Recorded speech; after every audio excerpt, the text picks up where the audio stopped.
Hi, hello and welcome. This is A. Charulata from Changalpat, St. Paul's. இன்னைக்கு class 11 accountancy unit 7 subsidiary books 2ல petty cash புக்குக்கான theory போர்ஷனை நம்ம ஏற்கனவே பார்த்தோம். இதுக்கு முந்தின மாடியூல்ல இதுல அது ரிலேட்டடான எக்ஸசைஸ் சம் நம்பர் 8 பார்க்க போறோம். This is a sum given in our textbook regarding petty cash book. Exercise sum number 8.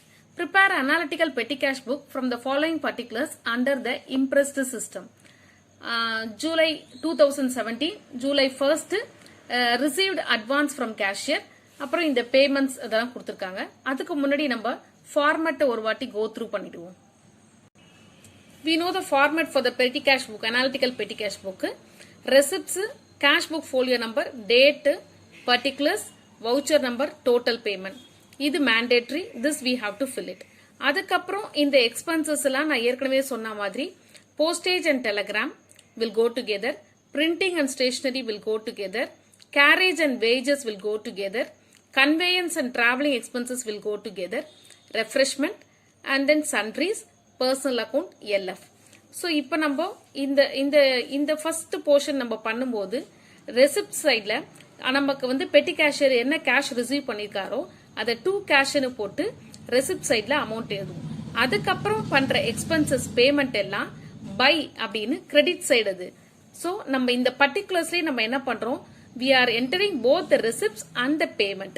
Okay, so in the petty cash format, analytical petty cash oda formatla first portion receipts, cash book folio number, date, particulars, voucher number, total payment இது எழுதியாச்சு. இந்த பேமெண்ட்ல வர வேண்டியது என்னென்ன வரலாம் அப்படிங்கறத நம்ம first list out பண்ணிக்கலாம். ஓகே, இது வந்து ரெசிப்ட், அது அந்த ரெசிப்ட் சைட்ல வந்துடும்.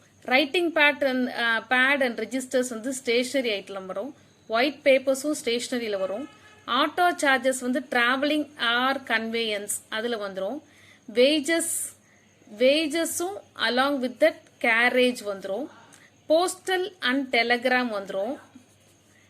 பர்ச்சேஸ் ஸ்டேஷனரி ஏற்கனவே நம்ம ஓபன் பண்ணியிருக்கோம். ஸ்டேஷனரி டீ எக்ஸ்பென்சஸும் இந்த ரெஃப்ரெஷ்மெண்ட்டும் ரெண்டும் சேர்த்து ரெஃப்ரெஷ்மெண்ட்டுங்கிற ஒரு ஹெட்ல வந்துடும். ஸ்பீட் போஸ்ட் வந்து நம்மளோட போஸ்டல் சார்ஜஸ் அதுல வந்துடும். போஸ்டேஜ் அண்ட் டெலகிராம்ல அது வந்துடும். கேரேஜும் இந்த வேஜஸும் இதுல வந்துடும். Okay, so we are going to make the payment column. Printing and stationery, travelling expenses and conveyance சேர்த்து எழுதலாம். But only travelling expenses is there. Wages and carriage, postage and telegram, refreshment, sundries, personal account, LF. இந்த சம்ல personal account எதுவும் இல்லை. So நம்ம அதை எழுத வேண்டியது இல்லை. ஓகே, ஜஸ்ட் நம்ம ஃபார்மேட்டுக்காக நம்ம எழுதி வச்சுப்போம். So now we are going to post it. ஒன்னா நம்ம இப்போ போஸ்ட் பண்ணலாம். ஓகே, ஃபர்ஸ்ட் வந்து என்ன, ரிசீவ்ட் அட்வான்ஸ் ஃப்ரம் கேஷியர். இது ஏற்கனவே நான் உங்களுக்கு சொல்லியிருக்கேன். இதுதான் வந்து பெட்டி கேஷியர் அட்வான்ஸா சீஃப் கேஷியர் கிட்ட இருந்து கிடைக்கிற அமௌண்ட் 2000 rupees. இது வந்து ரெசிப்ட் சைட்ல எழுதணும். பர்டிகுலர்ஸ்ல வந்து ரெசிப்ட்ங்கிறதுனால டெபிட் சைடுங்கிறதுனால 2 கேஷ்னு போட்டு ரெசிப்ட்ஸ் காலம்ல 2000 எழுத போறோம். ஸோ டேட் காலம்ல ஜூலை 1st 2017, பர்டிகுலர்ஸ்ல 2 கேஷ்னு போட்டு ரெசிப்ட் சைட்ல 2000 போட்டாச்சு. ரைட், அடுத்தது paid for writing pads and registers. இது நான் ஏற்கனவே சொல்லியிருக்கேன். பிரிண்டிங் அண்ட் ஸ்டேஷனரியில வரும்னு சொல்லியிருக்கேன். 50 rupees கொடுத்துருக்காங்க இல்லையா, அதை நம்ம என்ன பண்ண போறோம் அப்படின்னா பர்டிகுலர்ஸ்லயே வந்து பைன்னு ஆரம்பிக்கணும். Because this is payment. என்ன நம்ம பே பண்றோம், writing பேடுக்காகவும் and then registers.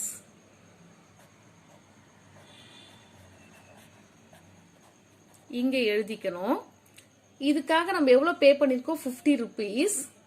50யா 100 100 rupees. We are paying 100 rupees. Total paymentல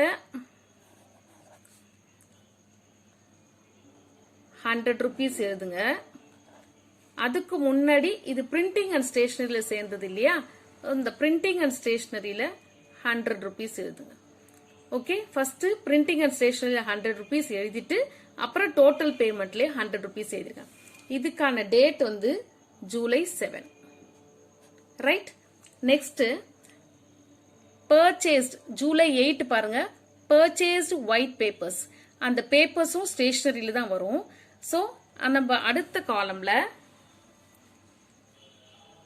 8 July 8 இங்கேயும் திரும்ப பை எழுதுங்க. பை purchased white papers இல்லையா, பை white papers போடுங்க. இதுக்கான அமௌண்ட் 50 rupees. அதுவும் ஒயிட் பேப்பரும் பிரிண்டிங் அண்ட் ஸ்டேஷனரியில தான். ஸோ பிரிண்டிங் அண்ட் ஸ்டேஷனரியில 50 rupees எழுதிட்டு டோட்டல் பேமெண்ட்லயும் 50 rupees எழுதுங்க. ரைட். நெக்ஸ்ட் டிரான்சாக்ஷன் பாருங்க. July 10 paid auto charges. இப்போ ஆட்டோ சார்ஜஸ்ங்கிறது வந்து டிராவலிங் எக்ஸ்பென்சஸ்.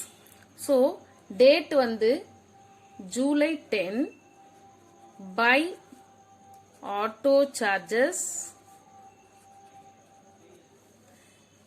அது வந்து டிராவலிங் எக்ஸ்பென்சஸ்ல எழுத வேண்டியது 200 rupees. டிராவலிங்னாலும் கன்வேயன்ஸ்னாலும் ஒண்ணுதான். நம்ம ஹெட்டிங் டிராவலிங் போட்டிருக்கோம்.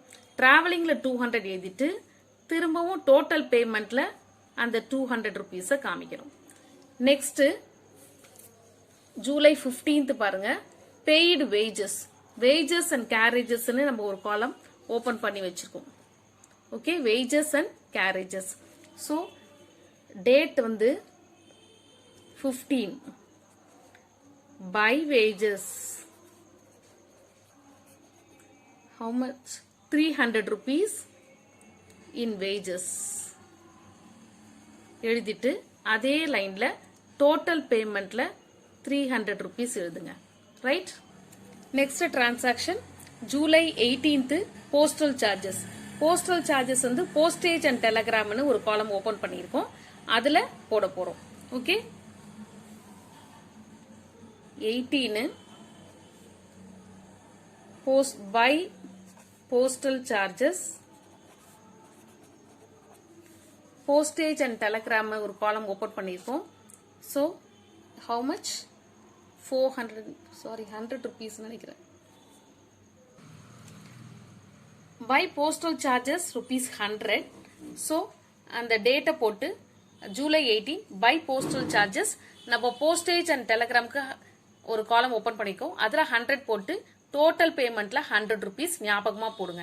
ஒரு தரையும் இந்த பேமெண்ட்லயே தனியா போட்டுட்டு accordingly we have to enter even in the total payment. அடுத்தது பாத்தீங்கன்னா purchased stationery. ஸ்டேஷனரி வந்து 450. ஸோ பை ஸ்டேஷனரின்னு போட்டாச்சு. 450 டோட்டல் பேமெண்ட்ல பிரிண்டிங் அண்ட் ஸ்டேஷனரியில 450 போட்டாச்சு. ஓகே, நெக்ஸ்ட் வந்து டீ எக்ஸ்பென்சஸ். டீங்கிறது வந்து ரெஃப்ரெஷ்மெண்ட். அது வந்து 60 rupees. ஸோ அதை நம்ம ரெஃப்ரெஷ்மெண்ட் காலம்ல 60 rupees போட்டுக்கிறோம். அண்ட் தென் டோட்டல் பேமெண்ட்ல 60 rupees போட்டுக்கிறோம். நெக்ஸ்ட் பாத்தீங்கன்னா paid for speed post. Speed போஸ்ட்னா போஸ்டல் அண்ட் டெலகிராம்ல அந்த காலம்ல வர வேண்டியது ₹100 150. ஓகே, ஸோ ஸ்பீட் போஸ்ட்னு போட்டு பை ஸ்பீட் போஸ்ட்னு போட்டு ஜூலை 25 டேட்டை போடுங்க. பைங்கிறத போடுங்க. 150 டோட்டல் பேமெண்ட்ல எழுதுங்க. போஸ்டேஜ் அண்ட் டெலகிராம் காலம்ல 150 போட்டுக்கோங்க. ரைட். அடுத்தது பாத்தீங்கன்னா ரெஃப்ரெஷ்மெண்ட் எக்ஸ்பென்சஸ். நம்ம தனியா ரெஃப்ரெஷ்மெண்ட்டுக்கு ஒரு காலம் ஓபன் பண்ணி வச்சிருக்கோம். 250 rupees. So July 27 by refreshment total பேமெண்ட்ல 250, ரெஃப்ரெஷ்மெண்ட் காலம்ல 250 போட்டுக்கலாம். அடுத்தது வந்து 31 பெய்ட் ஃபார் கேரேஜ். நம்ம கேரேஜ் அண்ட் வேஜஸ்க்கு சேர்த்து ஒரு காலம் ஓபன் பண்ணிருக்கோம் 150.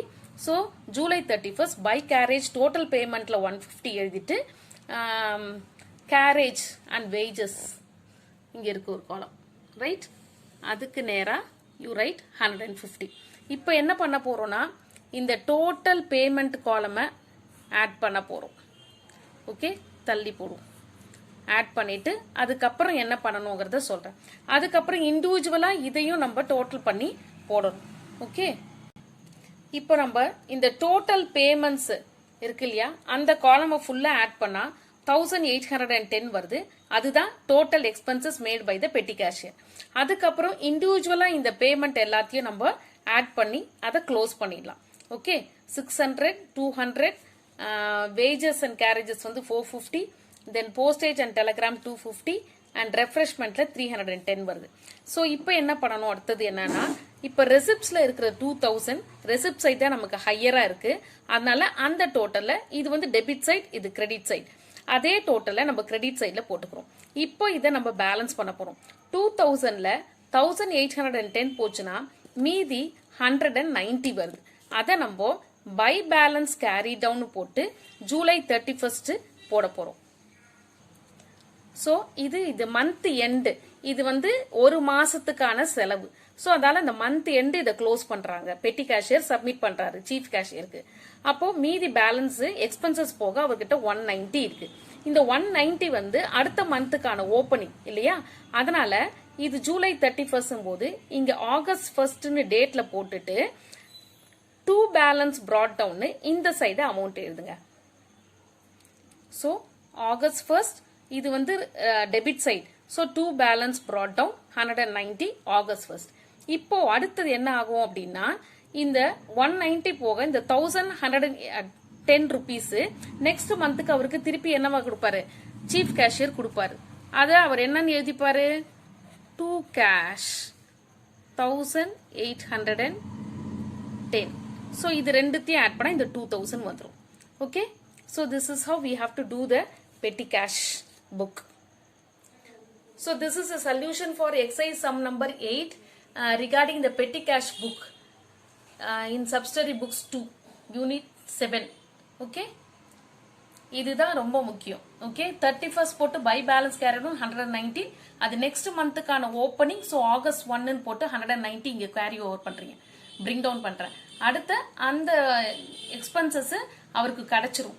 அதனால டூ கேஷ் எப்படி நம்ம ரெசிப்ட்ஸ்ல ஆரம்பிக்கும் போது டூ கேஷ் போட்டு ஆரம்பிக்கிறாரோ அதே மாதிரி தான் இது. ஓகேவா? This is how we have to do petty cash book. Hope you're clear with this and we will meet you in the next chapter after a week.